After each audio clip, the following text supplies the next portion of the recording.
Bonjour, nous sommes le vendredi 29 novembre, nouvelle édition du journal de la rédaction Le Point sur l'information locale avec deux Yvelinois finalistes d'un concours qui pourrait les envoyer dans l'espace, concours organisé par une grande marque.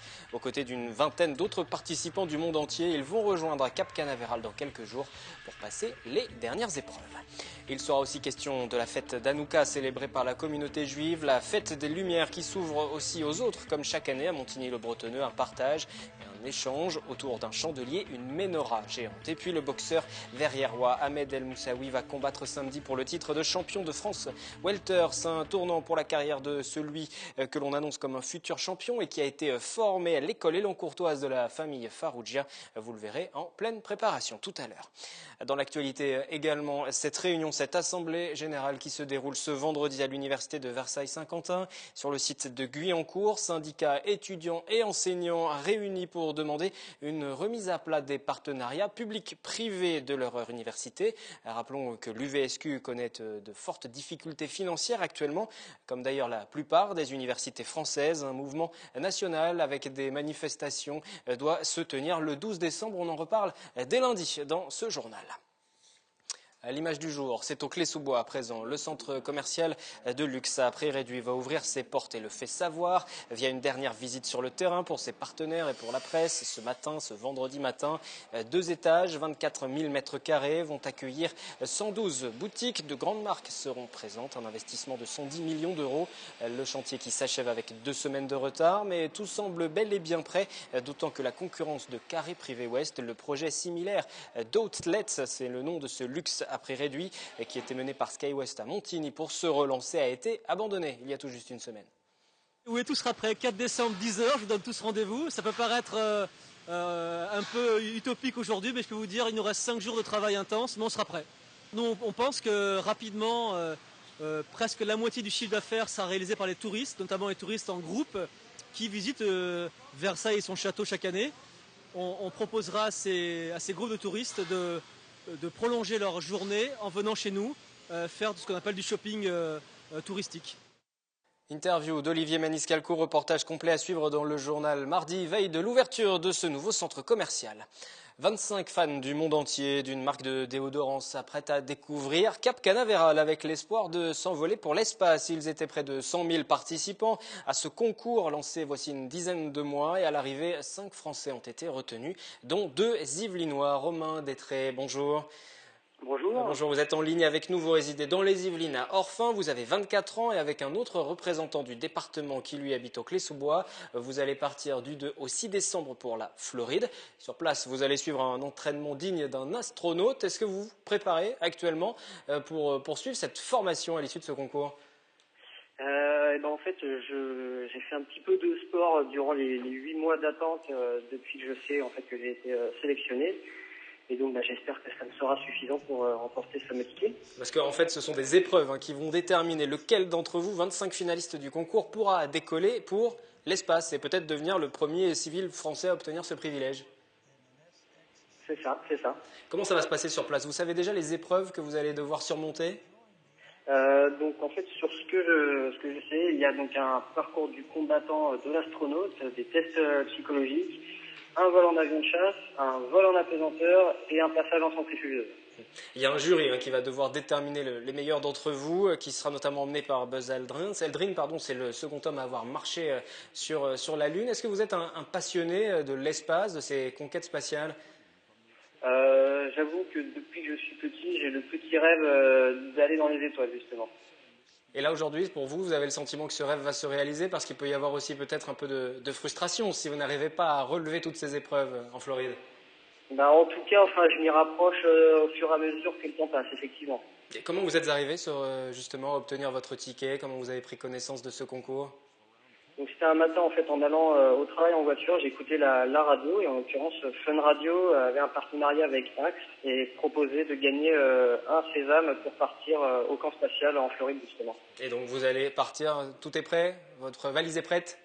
La valise, je m'en occupe demain, sinon tout le reste c'est prêt. Ce sera du 2 au 6 décembre pour rejoindre la Floride, Cap Canaveral et peut-être décrocher votre billet pour l'espace. Merci à vous, bon courage et bonne chance surtout. On essaiera bien sûr de vous contacter pendant votre séjour, voir comment se passent ces épreuves. Merci à vous. Romain qui est donc l'un des 25 finalistes de par le monde à ce concours d'une grande marque qui enverra un civil dans l'espace. Verdict le 6 décembre.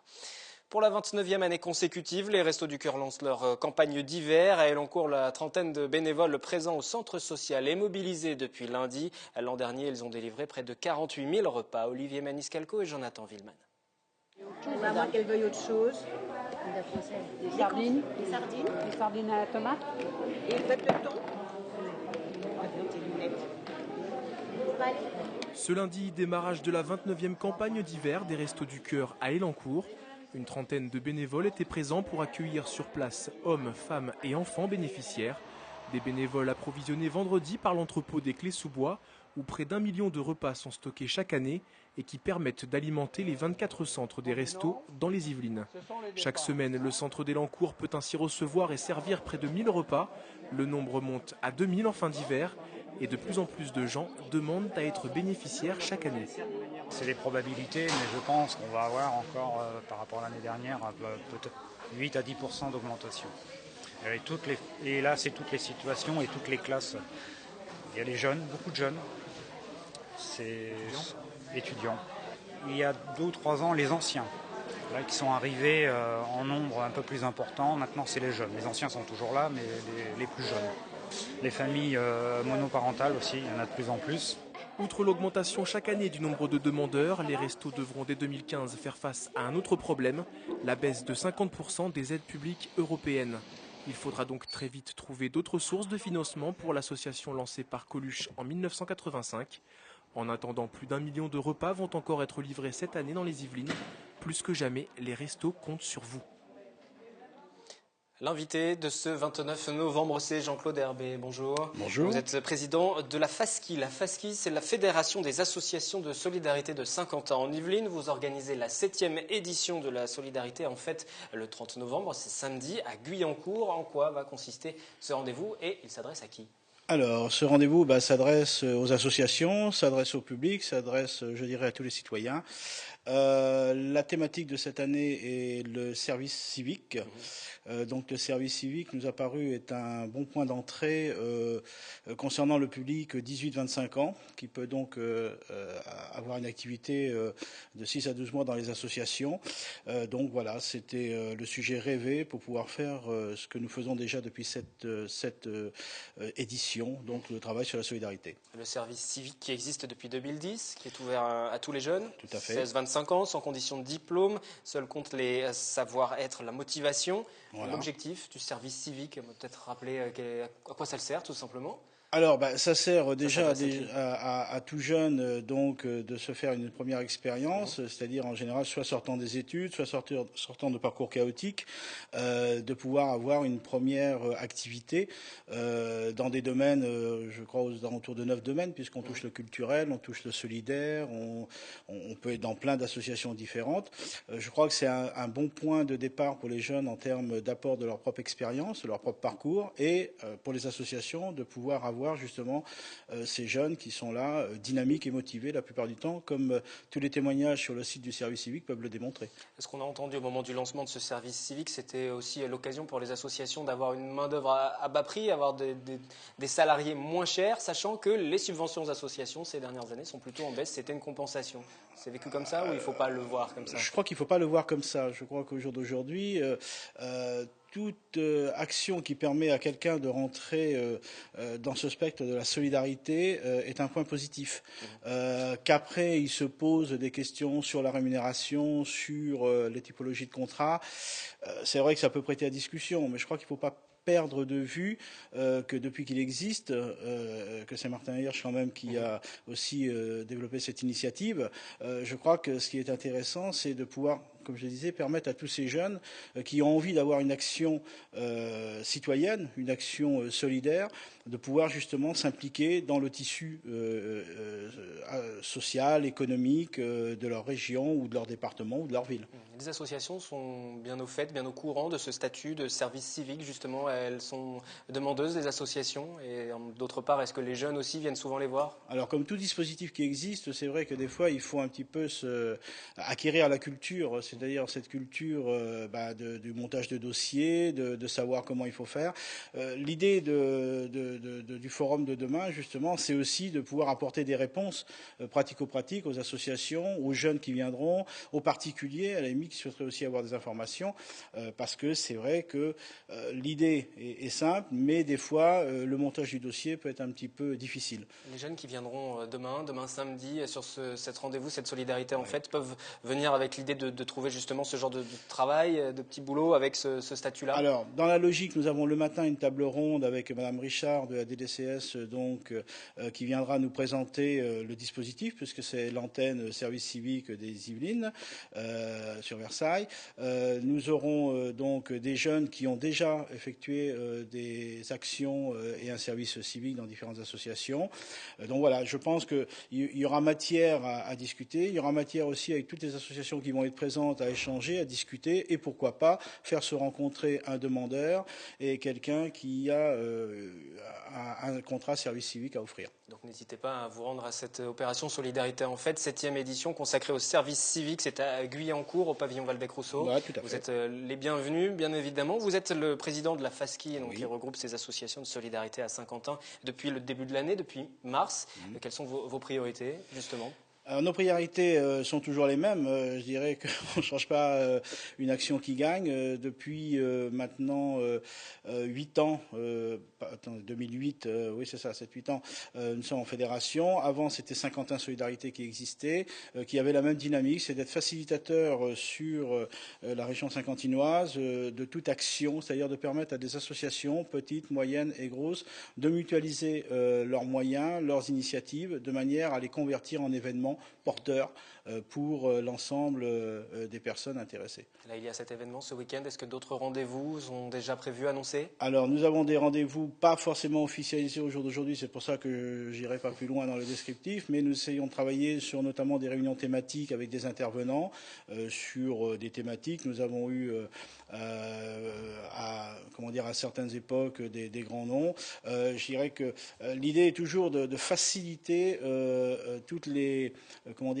initiatives pouvant exister sur le secteur. Bon, actuellement, au niveau FASCI, nous représentons une trentaine d'associations, alors qui sont en panel large, puisque nous allons du Secours catholique à France Alzheimer, à Télécarmonde, Relais Jeunes des Prés, que je représente en tant que foyer jeunes travailleurs. Voilà, donc l'idée, c'est vraiment de faire travailler les associations ensemble sur des thématiques porteuses. Vous êtes le président de cette association, de fédération des associations de solidarité. La solidarité se porte bien à Saint-Quentin-en-Yvelines ? La solidarité se porte bien à Saint-Quentin-en-Yvelines, mais je crois qu'il y a toujours à faire. Et il y a encore beaucoup de travail pour l'avenir. Merci d'être passé sur le plateau de ce 7-8 L'Actu, 7e Solidarité, en fête samedi 30 novembre, pavillon Waldeck-Rousseau à Guyancourt. Merci encore.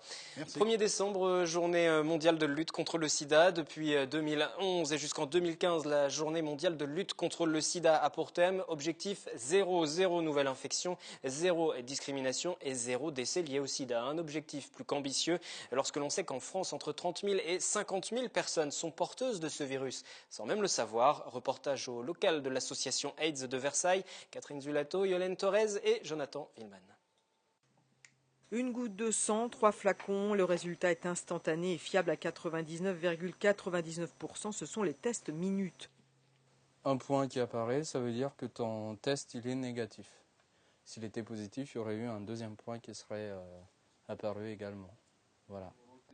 Dans ce local aide à Versailles, les dépistages ont lieu tous les mardis soirs. Le reste de la semaine, les bénévoles vont à la rencontre des populations évaluées à risque, les hommes qui ont des rapports sexuels avec d'autres hommes ou encore les consommateurs de drogue par injection.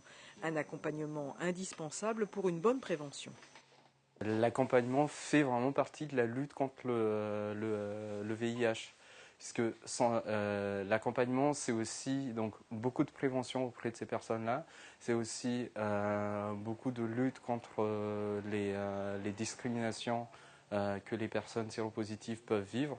Et on sait très bien aujourd'hui que la lutte contre la discrimination amène de toute façon à réduire les risques de contamination qui sont prises par les personnes. Dans cette antenne départementale, 1,5% des personnes qui viennent se faire dépister sont positives. Elles ont fait la démarche. Mais en France, on estime toujours qu'entre 30 000 et 50 000 personnes sont atteintes sans le savoir. C'est une maladie qui se banalise. Cette banalisation-là, parfois, c'est aussi parce qu'on pense, dans la population générale, parfois on se dit, si jamais je suis contaminé par le VIH, ce n'est pas grave, je prendrai les traitements, ça ne changera pas grand-chose. Sauf qu'il y a beaucoup de choses qui se mettent en place et il y a tout le volet social qui se modifie. En matière de traitement, depuis 1998, il n'y a que la trithérapie pour contrôler le virus, mais toujours pas de vaccin. Aide manifestera ce jeudi à Paris pour demander que la France continue à jouer un rôle majeur dans le Fonds mondial pour l'accès de tous au traitement. Mercredi, une journée de sensibilisation au handicap s'est déroulée au technocentre de Renault à Guyancourt. Les salariés ont pu découvrir les derniers nés des véhicules adaptés aux personnes en situation de handicap. Cet utilitaire, par exemple, qui est vendu à 1000 exemplaires chaque année en France. Une journée qui a aussi été l'occasion de présenter le 6e accord handicap, signé pour 3 ans afin de renforcer les aides financières ou encore d'accroître la formation des managers. 8,33%, c'est le nombre de salariés des 36 000 salariés de Renault qui sont en situation de handicap. C'est plus que les 6% légaux fixés par la loi. Chaque année, un budget de 4 millions est dédié au handicap.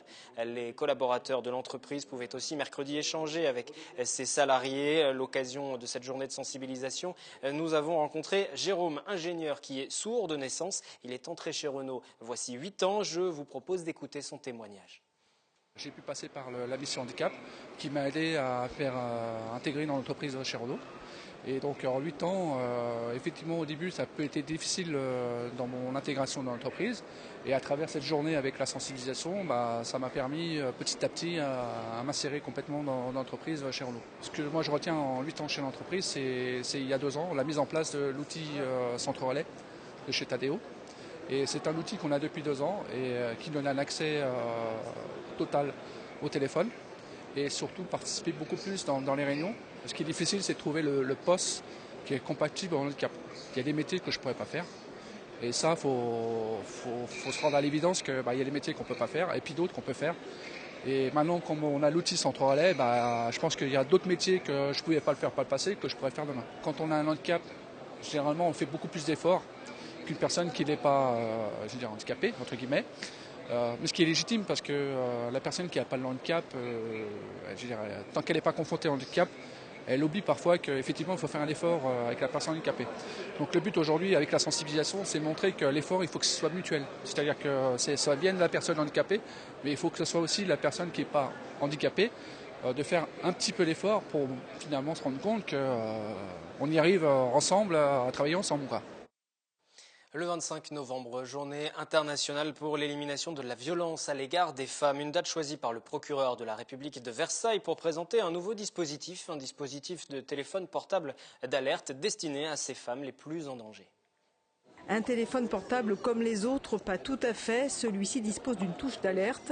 En l'activant, la femme victime de violences conjugales est mise en relation directement avec des conseillers formés à traiter les situations d'urgence. Dans les 10 derniers mois de l'année, dans le département, 1800 cas de violences intrafamiliales ont été relevés. 6 femmes ont succombé en 2012 sous le coup de leur conjoint. C'est un phénomène qui atteint la dignité humaine, en fait, aux droits des gens, et dont une bonne partie nous échappe encore. Et j'espère de tout cœur qu'avec ce dispositif, non seulement nous mettrons en sécurité des femmes auxquelles nous devons protection, mais aussi que nous pourrons faire révéler d'autres faits par des victimes qui seront mises en confiance, auxquelles nous aurons témoigné notre intérêt indirectement. Toute personne qui serait confrontée à une femme victime de violence et qui se dit cette femme devrait bénéficier du téléphone grand danger pourra nous l'orienter et nous on sera chargé en fait en tant qu'association référente de faire un rapport d'évaluation qu'on enverra au parquet et le parquet sera seul décideur en fait de l'attribution du téléphone. Nous on n'a pas le pouvoir d'attribuer le téléphone. Sur le département par exemple du 93, je sais que c'est dans les 10 à 12 minutes la police est là donc c'est un dispositif qui est efficace donc c'est ça l'apport en fait de ce téléphone. Actuellement, le procureur de la République dispose de 5 téléphones portables. À terme, 15 seront opérationnels. Un dispositif déjà testé en Seine-Saint-Denis, à Paris et dans le Val d'Oise. Dans 13% des cas, l'appel depuis ce téléphone entraîne une réponse policière. La femme en très grand danger va se sentir ponctuellement en danger, va avoir peur, va nous appeler, ça c'est 66% de nos appels environ, où là on va l'accompagner. On va rester 10 minutes en ligne avec elle. Et je trouve que c'est le côté très intéressant du dispositif de rassurer la personne. Certes, nous avons des cas qui sont des cas où il y a une confirmation de la présence de la personne violente, et là nous déclenchons très vite la police, mais nous permettons aussi à la personne de retrouver une vie normale. Demain, l'opérateur Orange, partenaire de l'opération, pourrait même rendre le téléphone géolocalisable. La fête juive d'Hanouka, célébrée jeudi soir sur la place Choiseul-à-Montigny-le-Bretonneux. Pour le deuxième jour, 2 des 8 bougies du chandelier hébreu ont été allumées, comme le veut la croyance, et ils étaient nombreux réunis autour de cette impressionnante menorah. La deuxième nuit de Hanouka, la fête des Lumières, a fédéré la communauté, et c'est une nouvelle fois remémoré le miracle du flacon d'huile du temple de Jérusalem, avant ensuite de manger les beignets, aliments justement frits dans l'huile. La fête s'achèvera le 5 décembre, quand sera allumée la dernière bougie, dite bougie de la paix. Pourquoi ce lieu? Puisqu'en fait on le fait à l'extérieur, on essaie de le faire au moins une fois à l'extérieur, puisque le but est de montrer justement la tolérance, la possibilité à chacun de pratiquer sa religion en paix. C'est, comme on le dit, c'est pour chasser l'obscurité. C'est une petite flamme, une petite lumière peut chasser beaucoup d'obscurité. Donc on le fait à l'extérieur, sur un lieu public, pour montrer justement le symbole de pouvoir chasser l'obscurité. Un point politique à présent, 39 cantons pour 39 élus au Conseil général des Yvelines. C'est en tout cas la répartition actuelle pour quelques 262 communes du département, mais ce découpage va évoluer. La préfecture des Yvelines a présenté un projet de décret, un remodelage électoral qui touche d'ailleurs l'ensemble de l'Hexagone et qui fait polémique des deux côtés politiques ces derniers jours. De 39, le nombre de cantons dans le département devrait passer à 21 si l'on en croit le projet de découpage de la préfecture des Yvelines. Parmi les principaux changements, on remarque le rapprochement des communes de Morpas, d'Elancourt et de La Verrière avec la commune de Trappes. Auparavant, ces 3 villes étaient regroupées avec Coignières. Coignières amenait donc à dépendre du canton de Voisin-le-Bretonneux où se trouvent notamment Magny-les-Hameaux et le Mesnil-Saint-Denis. Le canton de Saint-Cyr-l'École ne comptera plus 3 communes, mais 4. Villepreux vient rejoindre Bois d'Arcy et Fontenay-le-Fleury. Et puis dans le canton de Plaisir, une nouvelle commune fait aussi son apparition, celle de Benne. En revanche, aucune modification pour le canton numéro 9 qui comprend toujours Montigny-le-Bretonneux et Guyancourt. La classe politique accueille ce redécoupage de manière très partagée puisque la conséquence première serait de changer fortement la donne pour les prochaines élections au Conseil général en 2015. Ainsi, le candidat UMP à Morpas évoque sur les réseaux sociaux un charcutage orchestré par les socialistes. A noter que le nombre de conseillers généraux devrait augmenter lors du prochain scrutin malgré tout, passant à 42. Il faudra effectivement désigner à la fois un homme et une femme. Le dernier découpage des cantons date de 1991. Une demi-douzaine de changements ont eu lieu depuis la création du département des Yvelines en 1968. Ahmed El Moussaoui pourrait décrocher samedi son premier titre pro. Formé à La Verrière puis à Elancourt, il s'entraîne maintenant à la boxe aux États-Unis et il va défier un champion de France. Anthony Reich, Jonathan Villeman l'ont rencontré au bord du ring. C'est à La Verrière, à l'âge de 8 ans, qu'Ahmed El Moussaoui découvre la boxe sur les conseils d'un habitant du quartier. Ce qui n'est qu'un simple amusement au départ va vite devenir une passion. En 2002, il change de club et est pris sous l'aile de la famille Farougia à Elancourt. Il domine alors l'Hexagone avec 4 titres de champion de France en cadet et en junior. Mais pour continuer sa progression, le prince avait besoin de se mettre en danger. Il quitte alors l'équipe de France en 2009 et passe chez les professionnels. En février dernier, il part aux États-Unis pour quelques semaines. Malgré la dureté des entraînements, l'Illinois décide de rester 3 mois sous les ordres de Joseph Awinongbia, ex-entraîneur de champion du monde. Là-bas, on a plus de, les entraîneurs sont beaucoup plus dédiés. Moi, c'est la première fois que je m'entraîne aussi dur de ma vie. Surtout que quand mon entraîneur il vient me chercher à n'importe quelle heure, on va s'entraîner pendant 4-5 heures sans s'arrêter, c'est pas évident. Il y a encore 8 mois, Ahmed ne tenait pas cet exercice plus de 2 minutes. À 2 jours du combat, il va enchaîner des frappes pendant plus d'1 quart d'heure. Et pour comprendre le niveau technique de sa performance, voilà ce que cela donne.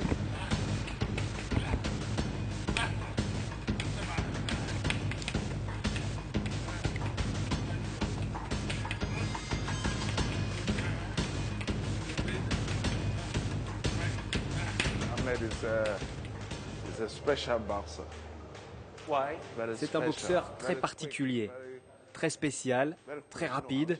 Il sait réagir très vite sur un ring. Je ne sais pas combien de boxeurs j'ai entraîné depuis le début de ma carrière. Eux, ils faisaient du bon boulot, mais avec Ahmed, je veux lui apporter quelque chose et lui montrer qu'il peut devenir un grand boxeur. Après un second séjour à Chicago, le Frenchie est revenu transformé des États-Unis. Vous m'aurez posé la question il y a 5-6 mois, je vous aurais répondu que je suis un technicien, mais là je suis un boxeur complet maintenant.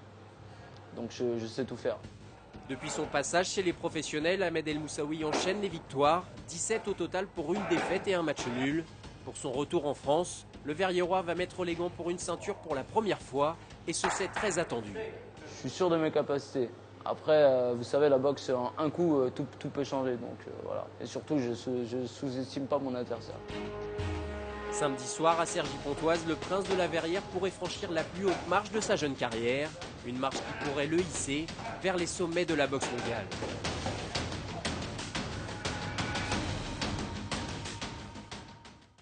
On croise donc les doigts pour Ahmed. Nouvelle édition du journal lundi 18h en direct. Excellent week-end sur notre antenne.